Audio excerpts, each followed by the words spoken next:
But let's get into tonight's show and an update that so many of you have been waiting for. We finally have a decision from Governor Tina Kotek on the pump your own gas bill.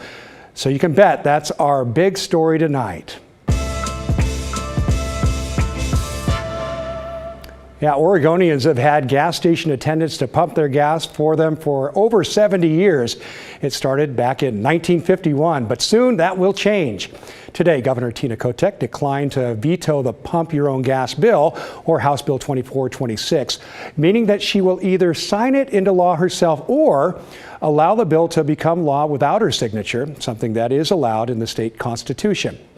Once House Bill 2426 becomes law, whichever way it happens, that will leave New Jersey as the only state in the country where drivers are not supposed to pump their own gasoline. We know a lot of you have very strong opinions about this bill on either side of the issue. So let's pause for a moment and give you all the details you need to know, because soon it will be our reality. Okay, here goes. In the state's 16 more populated counties, stations could designate up to half of their pumps as self-service. They would need to keep at least one attendant on site to pump gas for customers who don't want to do it themselves. In Oregon's 20 other lesser populated counties, no attendant is required. With this, meaning stations could go fully self-service if they wanted to. Now, keep in mind, stations across the state have to charge the same price for the gas, whether you're pumping it yourself or having an attendant do it for you. If the governor signs it, it will go into effect immediately thanks to an emergency clause that is written into that bill. And if she doesn't, the bill will become law after the August 4th deadline set forth in the state constitution. Presumably, that would be then August 5th. So if you're not sure if you live in an urban or rural county, here's a quick list of what are considered the 20 rural counties in Oregon where an attendant would not be required. They are Baker, Clatsop, Crook, Curry, Gilliam, Grant, Harney, Hood River, Jefferson, Klamath, Lake, Malheur, Morrow, Sherman, Tillamook, Umatilla, Union, Wallowa, Wasco, and Wheeler. Boy, what a list. And if you didn't hear your county name in there, well, you're in one of the 16 urban counties where an attendant would have to be present at least for half of the pumps. The idea behind the differences in the rules for the bill was an effort to bridge the divide between the metro area and less populated areas of the state.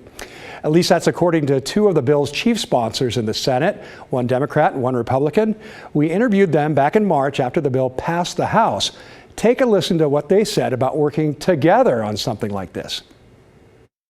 I really appreciate giving Oregonians opportunity to see Democrats and Republicans working together on issues. And I think this is one example of that, and out of many.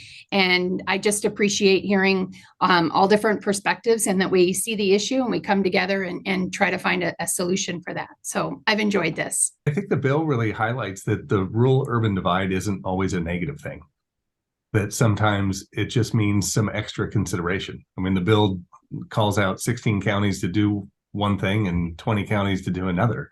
And it's responsive to different parts of the state. I think, to Senator Sullivan's point, that ability for us to come together and work together and take into consideration what the local needs are is so important. And so, sometimes divide is good, and we can cater a piece of legislation to accommodate the local need. Well, wouldn't it have been nice if that was the attitude about a month later during the legislative session? Of course, I'm referring to the Senate Republican walkout that became the longest in state history. But I digress. The biggest issues we've heard from those of you who are opposed to this bill are potential job losses and what it means for folks with disabilities. On the job loss part, lawmakers told us the labor shortage for gas station attendants was one of the big reasons they introduced this bill in the first place. Simply put, stations could not find enough people to pump the gas, leading to long wait times for drivers, or gas stations really having to close altogether because nobody was available to pump gas. And when it comes to people with disabilities, all gas stations still have to follow the Americans with Disabilities Act, requiring equal access for people who cannot pump it themselves. That means a gas station would have to help them fill up, whether with an attendant or even an employee working inside the store. Of course, what they should be doing and what they actually do could be different things, but the option will need to be available to them wherever they go to fill up. And we know you're already crafting an email to us. It's either filled with elation or obscenities, but if not, we'd love to hear your thoughts on the pump your own gas bill.